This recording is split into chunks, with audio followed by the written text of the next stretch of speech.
বাংলাদেশ ফুটবলে আবারও কি রহস্যময় এক সিদ্ধান্ত? গুরুত্বপূর্ণ ম্যাচের ঠিক আগে এমন এক চমক যা ভাবাচ্ছে হাজারো সমর্থককে। হংকংয়ের বিপক্ষে বাঁচা মরার লড়াই, যেখানে প্রতিটি খেলোয়াড়ের পারফরম্যান্স হতে পারে ম্যাচের ভাগ্য নির্ধারণী। ঠিক সেই মুহূর্তে কেন দলে বড় ধরনের পরিবর্তন? কে থাকছেন, কে থাকছেন না, এই প্রশ্নগুলো এখন ঘুরপাক খাচ্ছে ফুটবল প্রেমীদের মনে। আর এই আলোচনার কেন্দ্রবিন্দুতে রয়েছেন ইটালিয়ান প্রবাসী তরুণ ফুটবলার ফামিদুল ইসলাম। একটু পেছনে ফিরে তাকালে দেখা যায় খুব বেশি দিন আগের কথা নয়, ভুটানের বিপক্ষে ম্যাচ দিয়েই দেশের জার্সিতে অভিষেক হয় ফামিদুল ইসলামের। সেই ম্যাচে তার পারফরম্যান্স নিয়েছিল বেশ আলোচনা, আশা জাগা নিয়ে উপস্থিতিও নজর কেড়েছিল অনেকের। এরপর সিঙ্গাপুরের বিপক্ষে ম্যাচেও তাকে দেখা গিয়েছিল দলের সঙ্গে, বিশেষ করে উইঙ্গার পজিশনে বিকল্প হিসেবে তিনি ছিলেন দলে। ফলে অনেকেই ধরে নিয়েছিলেন ধীরে ধীরে জাতীয় দলে নিজের জায়গা পাকা করে নিচ্ছেন এই প্রবাসী ফুটবলার। কিন্তু হঠাৎ করেই যেন গল্পের মোড় ঘুরে গেল।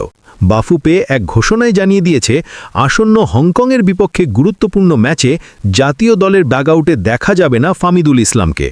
এই সিদ্ধান্ত যেন আকাশ থেকে পড়ার মতোই বিস্ময় তৈরি করেছে, কারণ এমন একটি গুরুত্বপূর্ণ ম্যাচে যেখানে অভিজ্ঞতার পাশাপাশি তরুণদের উদ্যমও দরকার, সেখানে কেন একজন সম্ভাবনাময় উইঙ্গারকে দল থেকে সরিয়ে দেওয়া হলো, এ প্রশ্নের উত্তর খুঁজছেন সবাই।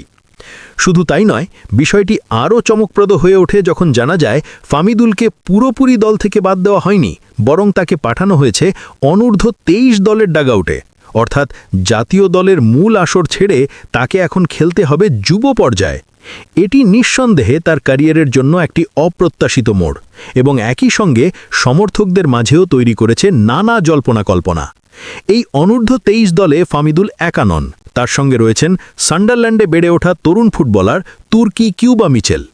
ইউরোপীয় ফুটবল কাঠামোর অভিজ্ঞতা নিয়ে আসা এই দুই তরুণকে একসঙ্গে যুব দলে যুক্ত করা, এটিও অনেকের কাছে কৌশলগত সিদ্ধান্তের চেয়ে বেশি প্রশ্নবিদ্ধ মনে হচ্ছে।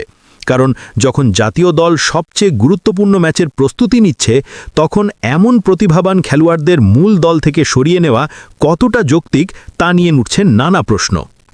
এছাড়াও সম্প্রতি শেষ হওয়া প্রবাসী ফুটবলারদের ট্রায়াল থেকে বাছাই করা ৪৯ জনের মধ্য থেকে আরও ৪ জন তরুণকে রাখা হয়েছে এই অনূর্ধ্ব-23 দলের স্কোয়াডে। অর্থাৎ বাফুপে যেন একদিকে ভবিষ্যতের জন্য দল গঠনের পরিকল্পনা করছে, কিন্তু অন্যদিকে বর্তমানের গুরুত্বপূর্ণ ম্যাচকে ঘিরে তাদের এই সিদ্ধান্ত কতটা প্রভাব ফেলবে, সেটিই এখন মূল আলোচনার বিষয়। এদিকে সামনে রয়েছে হংকংয়ের বিপক্ষে বাছাই পর্বের অত্যন্ত গুরুত্বপূর্ণ ম্যাচ। ফিফা র্যাঙ্কিংয়ে ১৪৭ নম্বরে থাকা এই দলটির বিপক্ষে জয় পাওয়া বাংলাদেশের জন্য অত্যন্ত জরুরি, কারণ এই ম্যাচের ফলাফলই অনেকটা নির্ধারণ করে দিতে পারে আগামী এশিয়ান কাপের স্বপ্ন বাঁচবে কিনা। এমন এক ম্যাচে দল নির্বাচন নিয়ে কোনো ধরনের পরীক্ষা নিরীক্ষা করা কতটা ঝুঁকিপূর্ণ হতে পারে, সেটি নিয়েও উদ্বেগ প্রকাশ করছেন বিশ্লেষকরা। সব মিলিয়ে বাফুপের এই সিদ্ধান্ত এখন রীতিমতো বিতর্কের জন্ম দিয়েছে। কেউ বলছেন এটি ভবিষ্যৎ পরিকল্পনার অংশ, আবার কেউ মনে করছেন এটি অপ্রয়োজনীয় ঝুঁকি। অনেক সমর্থকের মনেই আবার পুরনো প্রশ্ন জেগে উঠেছে, বাংলাদেশ ফুটবলে কি আবারও কোনো সিন্ডিকেট কাজ করছে? প্রতিভার চেয়ে কি অন্য কিছু প্রাধান্য পাচ্ছে? এই পরিস্থিতিতে সবচেয়ে বড় প্রশ্ন হচ্ছে, এভাবে গুরুত্বপূর্ণ খেলোয়াড়দের সরিয়ে দিয়ে কি সত্যি শক্তিশালী দল গঠন সম্ভব, নাকি এর ফলে ভেঙে যেতে পারে দলের ভারসাম্য? আর যদি সেই ভারসাম্য নষ্ট হয়, তবে হংকংয়ের বিপক্ষে মাঠে তার প্রভাব পড়তে কতক্ষণ? প্রিয় দর্শক, আপনি কি মনে করেন, বাফুপের এই সিদ্ধান্ত কি সঠিক, নাকি এটি বাংলাদেশের ফুটবলের জন্য আরেকটি বড় ভুল পদক্ষেপ হতে যাচ্ছে?